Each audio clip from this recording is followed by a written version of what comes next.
আসসালামু আলাইকুম সুপ্রিয় দর্শকবৃন্দ। আমি কিন্তু আপনাদের মিলন চাচা কইতেছি। তো আল্লাহর রহমতে সারা বাংলাদেশের খবর মিলিয়ে আমরা সবাই খুব ভালো আছি এবং আমি খুবই খুশি। এই যে এইভাবে এই মাথা হেলমেট, এই যে আমার এই মাইক, এই যে এই ড্রেস আপ করে আমি কিন্তু বিগত কয়েকদিন ধানের শীষ বা জনাব তারেক রহমান স্যারের সারা ঢাকায় প্রচারণা করেছি। তো এর ফলে কি হয়েছে, গত রাত্রে কিন্তু কনফার্ম হয়ে গেছে জনাব তারেক রহমান বাংলাদেশের প্রধানমন্ত্রী। তো কয়েকদিন আগে আমাকে এক সাংবাদিক প্রশ্ন করেছিল যে এবার বিএনপি তথা ধানের শীষ কতগুলো আসন পাবে। আমি বলছিলাম 250+, কিন্তু 250+ হয়নি, এ পর্যন্ত 213টা হয়েছে। তো আসলে বাংলাদেশের প্রধানমন্ত্রী হওয়ার জন্য একটি দলের দরকার হলো 151টি আসন, কিন্তু আমাদের ধানের শীষের 213টি হয়ে গেছে। আরো হয়তো বা দু একটি বাড়লেও বাড়তে পারে, সম্ভাবনা রয়েছে। তো আমার এই ধানের শীষে প্রচার করার কারণে আমার যেটি হয়েছে, আমার যে একটি ফেসবুকের পেজ ছিল আগের, প্রায় 900-র মতো আমি ভিডিও আপলোড করেছিলাম, সেই পেজটি কিন্তু কে বা কারা হ্যাক করে উধাও করে দিয়েছে। এর জন্য আমার মন খারাপ না।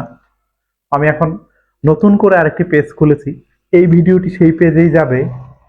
তো পেজটির নাম হচ্ছে মিলন চাচা, এবং ইউটিউবও একই নামে মিলন চাচা নামে। আপনারা যারা সারা বাংলাদেশের দলীয় নেতাকর্মী তথা সাধারণ জনগণ রয়েছেন, বিএনপি তথা ধানের শীষকে সাপোর্ট করেন, এবং আমার ভিডিও, আমি তো বিভিন্ন ক্যাটাগরির ভিডিও করি, আশা করি আপনার এরপরে আপনাদেরকে বিভিন্ন ধরনের ভালো ভালো ভিডিও আমি আপনাদের জন্য নিয়ে আসবো। আপনারা সবাই দয়া করে আমাকে সাপোর্ট করবেন, আমার পেজটিকে ফলো করবেন এবং ইউটিউবে সাবস্ক্রাইব করে প্রতিনিয়ত আমার ভিডিও দেখে আপনাদের ভালোবাসা আমাকে প্রদান করবেন। আপনাদের এই মিলন চাচা যাতে সামনে এগিয়ে যেতে পারে। আর তারেক রহমান প্রধানমন্ত্রী নির্বাচিত হয়ে গেছেন বেসরকারিভাবে, কিন্তু সে কি বলেছে, কোনো প্রকার বিজয় মিছিল, আনন্দ উল্লাস করা যাবে না। আজকে শুক্রবার, প্রত্যেকটি মসজিদ, মন্দির এবং ধর্মীয় প্রতিষ্ঠানগুলোতে সে কিন্তু মসজিদের জন্য জুমার নামাজ বাদ দোয়ার আয়োজন করতে বলেছেন, এবং অন্যান্য ধর্মীয় প্রতিষ্ঠানগুলো কিন্তু মানে ঠিক মুসলিম ধর্মের মতো করেই যাতে তারাও তাদের মতো করে প্রার্থনা করে, সেই আবেদন কিন্তু তিনি সর্বস্তরের জনগণের কাছে করেছেন। দেখেন, ইনি হলেন একজন প্রধানমন্ত্রী, যোগ্য বাবা মায়ের যোগ্য সন্তান। অনেক দিন পর বাংলাদেশ একজন পুরুষ প্রধানমন্ত্রী পেল।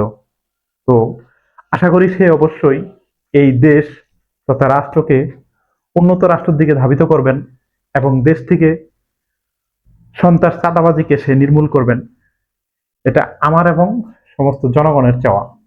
তো আমি আর ভিডিওটি বড় করতেছি না, সকলেই আমার পাশে থাকবেন। ধন্যবাদ সকল।